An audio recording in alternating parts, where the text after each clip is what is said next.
हाँ जी बच्चों, अब मैं क्वेश्चन नंबर 5 बैक एक्सरसाइज का आपको एक्सप्लेन करने जा रही हूँ। ये बुक में है, ये लिखा हुआ है वैसे मैंने, लेकिन जो है मैंने नोटबुक में आपको क्लियरली लिख के ज़्यादा अच्छा समझाया हुआ है, तो इधर मैं आपको नोटबुक में दिखाती हूँ। तो क्वेश्चन नंबर 5 है distinction between metal and non metal. ठीक है, ये वाले प्रॉपर्टीज़ है, इन बेस पर आपने मेटल और नॉन मेटल के बीच में डिफ्रेंशिएट बताना है। तो सबसे पहला बेटा इसका पॉइंट लिया है हमने अपीयरेंस, देखने में मेटल कैसा होता है और नॉन मेटल कैसा होता है। तो मेटल आर लस्ट्रस, ये मैंने आपको जब समझाया था, एक्सप्लेन किया था lesson.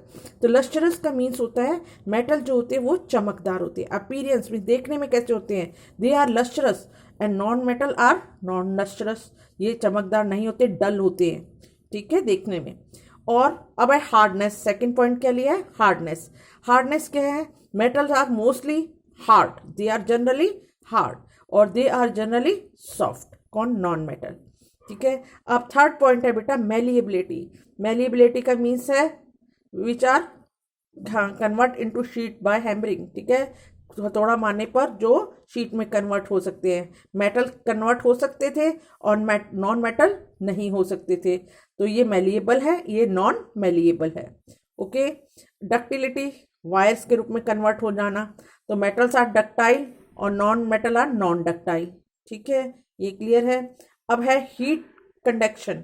Heat conduction, metal are good conductor of heat, पता है ये सब बच्चों को, जब तो मेटल के ज़्यादातर बर्तन पतीले वगैरह मेटल के बने हुए होते हैं। ठीक है, और non metal are poor conductor of heat. of electricity, conduction of electricity, metal are good conductor of electricity and non-metal are poor conductor of electricity.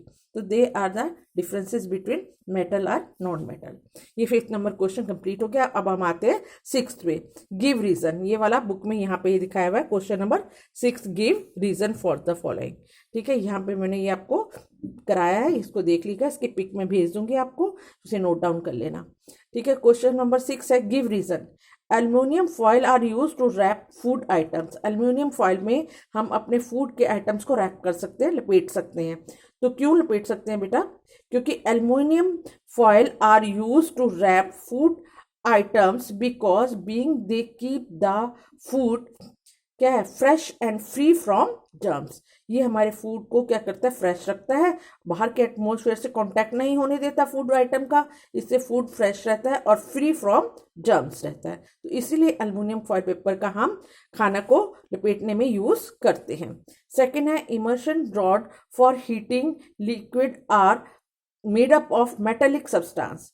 जो आप सर्दियों में आपकी मदर रॉड लगाती होंगी, रॉड से पानी गर्म करते होंगे, कभी देखा होगा आपने, तो वो मेटल की क्यों बनाई जाती है, because metal are the good conductor of heat and electricity.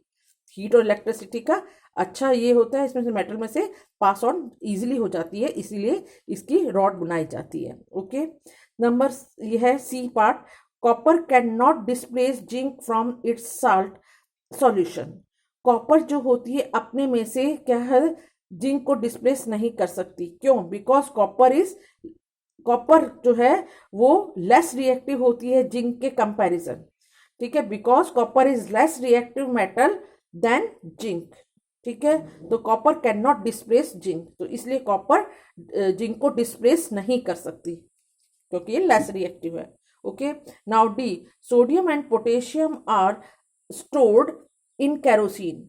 Sodium और पोटेशियम को भी मैंने लेसन में भी एक्सप्लेन किया है बेटा आपको। ठीक है, सोडियम और पोटेशियम को स्टोर किया जाता है कैरोसिन के अंदर। क्यों, क्योंकि sodium and potassium are very reactive metals. ये बहुत ही क्रियाशील मेटल है, बहुत ही तेजी से क्रिया करती हैं। दे रिएक्ट विग्रसली मीन्स बहुत ही तेजी से in air and catch fire, thus they are kept in kerosene. अगर इसको ऐसे ही रखा जाए तो ये हवा में बहुत जल्दी रिएक्शन कर देती है और आग पकड़ लेती है, इसलिए इनको कैरोसिन के अंदर रखा जाता है। That is the reason. ठीक है, ये आपका क्वेश्चन नंबर 6 रीजन का था, ये हो गया। ठीक है, that's all for today. Have a nice day and thank you.